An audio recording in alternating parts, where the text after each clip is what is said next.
প্রথমে একজন ভাই জানতে চেয়েছেন যে আসলে জিন কোনোভাবে খোলা যায় কিনা, জিনকে বশীভূত করা যায় কিনা, নিজের পছন্দ মতো জিনকে দিয়ে কাজ করানো যায় কিনা।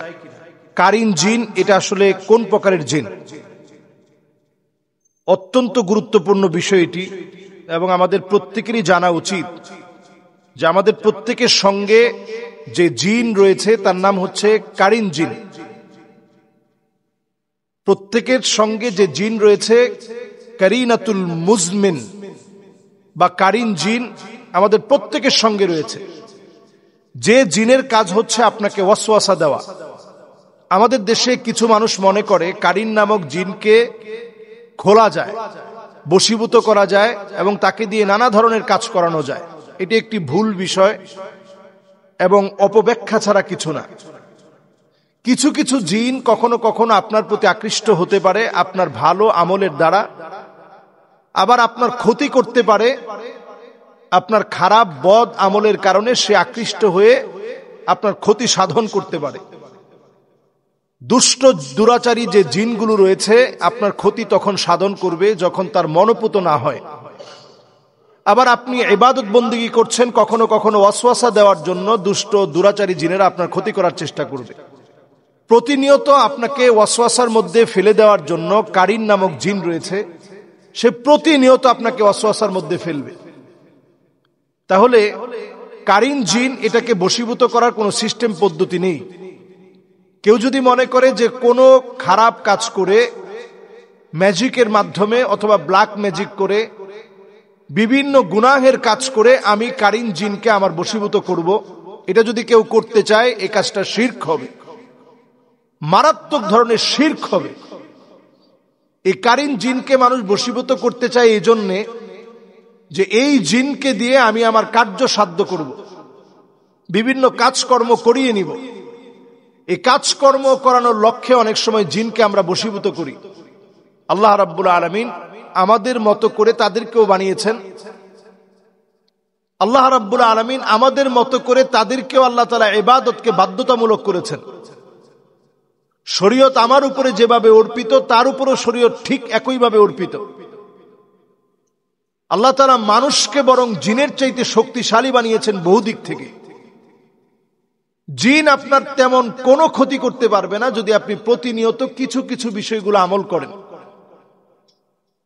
যদি আপনি প্রতিনিয়ত আয়াতুল কুরসি পড়েন, সূরা ইখলাস, সূরা ফালাক, সূরা নাস পড়েন, সূরা জিন যদি আপনি তেলাওয়াত করেন, ঘুমানোর আগে যদি সূরা জিন 3 বার তেলাওয়াত করেন, ফজরের পরে যদি আপনি 3 বার তেলাওয়াত করেন, কিছুদিনের ভিতরেই জিন আপনাকে ভয় পাবে। তাদেরকে বশীভূত করা লাগবে না। আপনি দেখবেন কোন জিন আপনার কোনো ক্ষতি করবে না, বরং আপনার ভক্ত হয়ে যাবে। কিন্তু বশীভূত করে আপনি বিভিন্ন ভাবে তাদেরকে দিয়ে কাজ করাবেন, এই চিন্তা টাকা অর্থ কামাবেন, তখন তারা আপনার ক্ষতি করতে না পারলেও আপনার পরবর্তী প্রজন্মের ক্ষতি করবে, আপনার সন্তানদের ক্ষতি করার চেষ্টা করবে।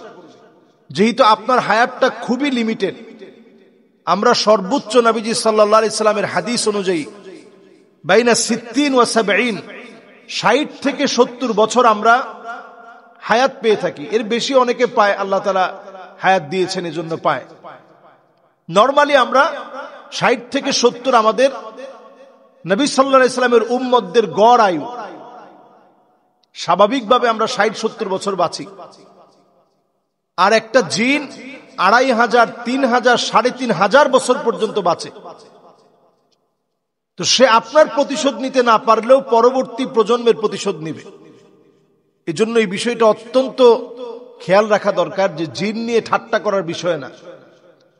আমরা কারিন জিনকে, এখন এই শব্দটা একেবারে পরিচিত, অনেকেই এই কারিন জিনকে বশীভূত করার বিভিন্ন মন্ত্র শিখছেন, নানাভাবে এটাকে কিভাবে বশীভূত করা যায়। এই ধরনের মন্ত্রতন্ত্রে বিশ্বাস করে ঈমান ধ্বংস করা যাবে না। নবী সাল্লাল্লাহু আলাইহি সাল্লাম বলছেন, মান আতা কাহিনান আও আররাফান ফাসাদ্দাকাহু বিমা ইয়াকুল ফাকাদ কাফারা বিমা উনজিলা আলা মুহাম্মদ সাল্লাল্লাহু আলাইহি সাল্লাম। কেউ যদি এই জাতীয় কর্মকাণ্ড করে, বিভিন্ন জিনকে বশীভূতকরণ অথবা এই ধরনের গণকদের কথাবার্তা এগুলা যদি বিশ্বাস করে, ফাকাদ কাফারা বিমা উনজিলা আলা মুহাম্মদ সাল্লাল্লাহু আলাইহি সাল্লাম, নবীজি সাল্লাল্লাহু আলাইহি সাল্লামের উপরে যা অবতীর্ণ হয়েছে সে কেমন যেন এটাকে পুরা অস্বীকার করলো। কাজী এই জাতীয় কর্মকাণ্ড পুরোপুরি আমাদের মন থেকে বাদ দিতে হবে। এবং জিনরা কোনোভাবেই আমার চাইতে শক্তিশালী না। একটা আয়াত আপনি মুখস্থ করে নেবেন, ওয়াল্লাহু খায়রুন হাফিযান ওয়া হুয়া আরহামুর রাহিমিন।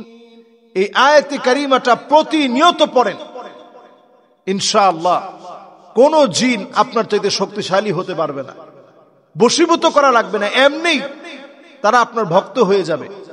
আপনার দ্বারে কাছে তারা ঘেঁষতে পারবে না। ক্ষতি করা তো অনেক দূরের বিষয়। এজন্য আমরা আমল করার চেষ্টা করব, প্রতিনিয়ত নিজেদেরকে আমল দিয়ে আমরা সাজিয়ে রাখার চেষ্টা করব। আল্লাহ রাব্বুল আলামিন আমাদেরকে তৌফিক দান করুক। আসসালামু